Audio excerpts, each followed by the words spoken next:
Okay, welcome to Rational Functions Part 3. This time you can see we're going to try to graph and analyze a slightly more complicated rational function here. So let's get started. First thing we're going to want to do is see if we've got some vertical asymptotes occurring on the graph. And vertical asymptotes, they occur, remember, when the denominator becomes equal to 0.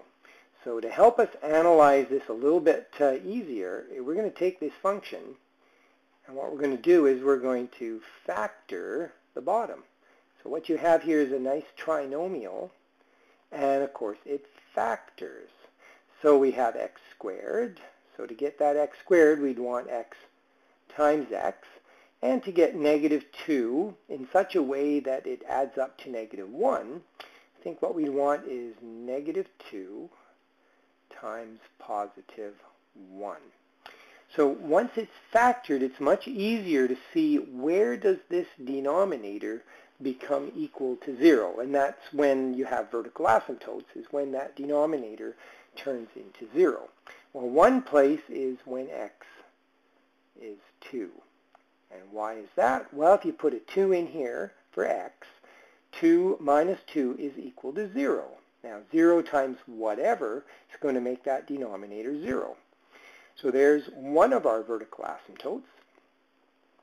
The other vertical asymptote is to turn the x plus 1 into 0, and that occurs when x is negative 1. So there are the two vertical asymptotes, and they're going to go ahead and frame our graph. What we're now going to use is a table of values, and we're going to try to make some sense of each of these different zones around the vertical asymptote. So what I'm going to do is I'm going to clear the screen here, and we're going to put up the grid. Okay, and I'm going to just rewrite the function over here, so I have it at my disposal. So the function is 3 over, and I'll go back to the original form, x squared minus x minus 2. So that's what I'm going to use to try to calculate some table of values points, which I'm going to use to graph. But before I get carried away, what I might do is try and draw some lines here where those vertical asymptotes are.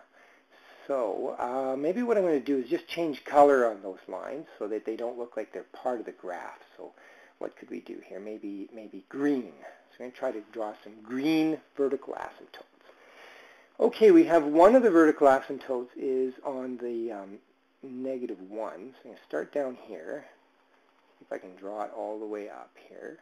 Okay, so there's one of the vertical asymptotes. That very nice, bright, neon-looking green. So we're going to do the same thing over on this side at positive 2.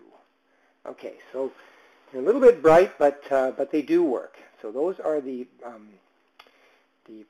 vertical asymptotes, and try to change my color back to black here for the rest of the graph. Okay, so now let's make our table of values, get some points to work with. Okay, so we're going to have x and y. Now I went ahead to kind of speed things up here. I went ahead and worked out some key points that I thought would be very helpful. I'm going to start off with maybe in the zone on the left here. So we're at negative 1. So why don't we go over to negative 3 and see what we got going on there. Okay, now when you plug in negative 3 into this function, remember to treat the denominator with brackets so that it is 3 divided by all of what this becomes. Okay, so this is negative 3 squared, or 9. Minus negative 3, so that becomes like a plus 3. So that's like 9 plus 3, and then minus 2. Now, all that you calculate and go 3 divided by that number. And when I did this, I just put it all in decimal form. It's a little bit easier to graph. So I got positive 0.3. And I thought, well, what about negative 2? Let's see where that is. So when I plugged negative 2 in for the x, I got the y value of 0.75. Okay, that might be enough to get a little bit of a start. So let's plot those points. So we have negative 3, and only goes up a tiny little bit, so up about a third. And then at negative 2, we want to be up at 0.75, so just a little bit higher than that previous point. So these points are, well, it's hard to really say what they're doing, but you know what? You can see that we're approaching a vertical asymptote, which leads me to believe that these guys are going to start to roar up like this. Okay? And as far as what's happening on the left, I'm going to leave that for later. That probably is going to be a horizontal asymptote, but we'll do a thorough analysis a little bit later. So I'm just going to leave it with this.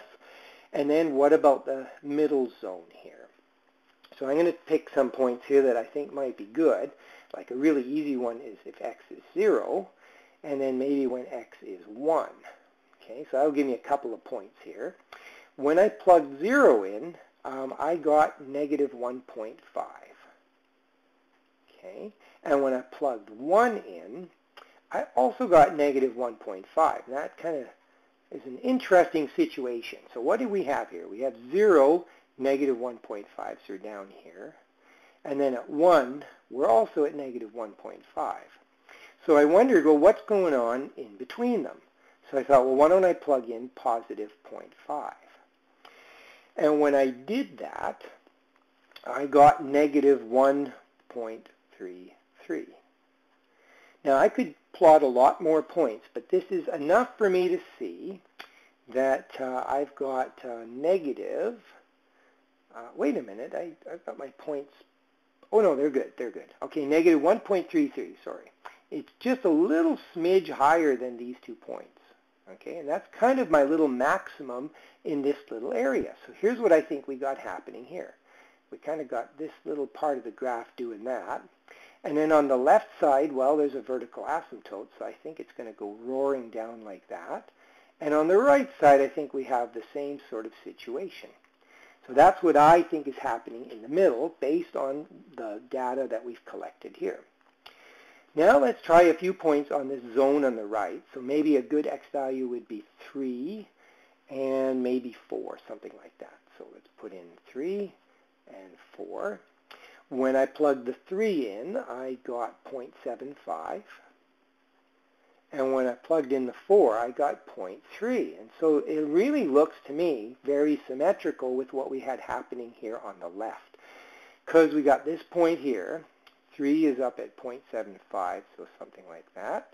And then at 4, we were only up at 0.3. So that's exactly kind of what's going on the other side. So try to draw this here. This is what I think we have happening. Okay? So the only question is, what do we do in the extremes here, the big positive numbers and the very, very small negative numbers here? It kind of looks like a horizontal asymptote, but how do I know for sure? Okay, I'm going to show you a quick way that we can check. Okay, so I'm just going to clear off a little bit of space here. Okay, and make a new table of values. And what I'm going to put in my new table of values are the extremes. Okay, so I'm going to just put in, we're going to put in something like maybe, I thought, why don't we try negative 100 and negative 1,000. And when I did that, I got really, really small positive number. I got 0.000297. And at negative 1,000, it got even smaller. I mean, to the point where you could almost say that's like almost like 0. So here's, majorly small number here.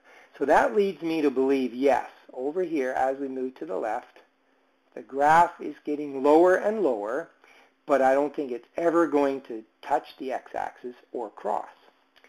Same thing could be said when I analyzed going the other way. When I plugged in positive 100 and positive 1,000, I got numbers like 0.000303.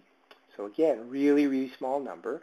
And then over here, even smaller, I got 0.000003, and then I got tired of writing all the decimals. So I could tell, yes, this guy is going to get lower and lower. And so we have a horizontal asymptote. So here's, in conclusion, what we can say. For the domain of this graph, everything is good except the points where there's the vertical asymptote. So x can't be -1 or +2. For the range, it seems like we got kind of two main zones. We have y values that are greater than 0, and that's the zone here that's on the, see if I can get rid of that. There we go. That's on the left and on the right. That's the part where y is greater than 0, but we also have this part in the middle, and the way we describe that is y is less than or equal to, and its highest point here we said was -1.3. So that's kind of the maximum in this little middle zone. And we also had a horizontal asymptote, so horizontal asymptote, at the x-axis. So that's actually described as the line y equals 0, which is really the x-axis. And that's where I'm going to stop for today. And that kind of concludes our look at rational functions and their graphs.